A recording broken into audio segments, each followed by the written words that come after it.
2004, WHO launched the EPI for the whole world, and 1708 was when Nigeria actually started with vaccines against 6 killer diseases. But as of today, we have vaccines for more than those 6 killer diseases in line with other global practices. So that is a nutshell of how we've evolved from that 6 to, before then, we had just for, the 6 were for TB, polio, measles, tetanus, whooping cough. But now we have for both meningitis, pneumonia, hemophilus, all the newer diseases that are being prevented by vaccination. We have them in our schedule. The coverage has been on and off. Initially, it was okay until it started dropping. A lot of reasons to account for that. Political instability, military regime and stuff. But now, it has started gradually picking up again after that initial haul. So that's a nutshell how we come in terms of Nigerian immunization schedule. Then who needs to get vaccinated? Well, initially, it is just for children, right? Because the way immunization works is that they give an antigen to you, it goes to the system and it provoke a response of the body. So when that antigen gets to the body again, then the body will fight against it. So we've had different age group. Yellow fever is given to both adults and children, but it was predominantly mainly children vaccination. But now the world has evolved. COVID vaccine is the most recent one and is given to virtually adults, not the very low children. Abroad, they give something for pneumonia to children, to adults after 55 years. We've not started that yet, but I think a time will come when we'll start doing that. So those are people that are supposed to get the vaccine. Then how do we get access to it? Well, for Nigeria, the primary healthcare system, the primary healthcare centers are the primary place where vaccination actually takes place.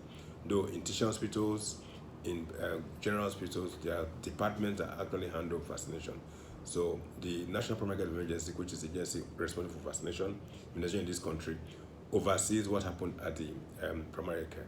So they've been actually supervising them and to ensure that the vaccines which the country procure free of charge to the recipient, the country pays for the vaccines, but the patients don't pay for it. That's what I meant, free of charge. So for every public health facility, the vaccines are free, and they are procured by the federal government of Nigeria and sent to the states to LG to the primary care center. So it is accessible everywhere, and they are very, very safe because they will go through a lot of checks and balances before they are brought out as a drug. So they are very safe. The safety is very, very, very much guaranteed.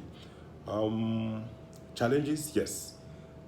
We've had challenges with immunization, both the one that is caused by the individuals, people talking about rumors, vaccine, take this vaccine, it's going to give you this and give you that. Those are rumors which they found that they are not really true.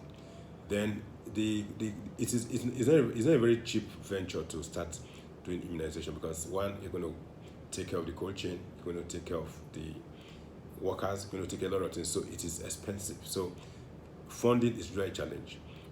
At the moment, I think some of the partners like Gavi supports the country with some vaccines, and Nigeria pays maybe a little amount of money just to get those vaccines to the system. So funding is there, infrastructure, cold chain, syringes, they are all things that you use for vaccination. So they are part of the challenges.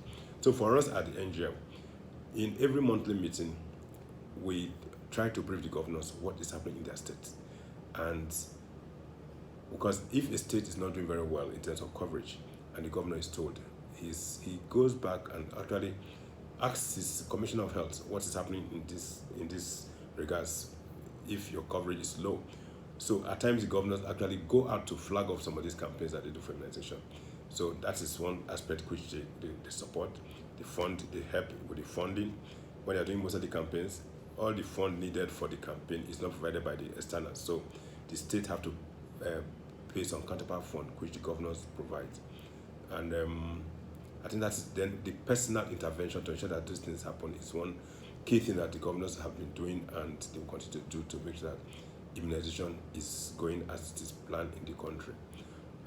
Thank you, because this is Immunization Week, which is really the week dedicated to the the last week of April is usually dedicated to immunization. Started, I think, from 2012, and this year's theme is, I think, making everybody live longer, which is to tell you that immunization is one of the interventions that actually prevents mortality, morbidity, and make sure you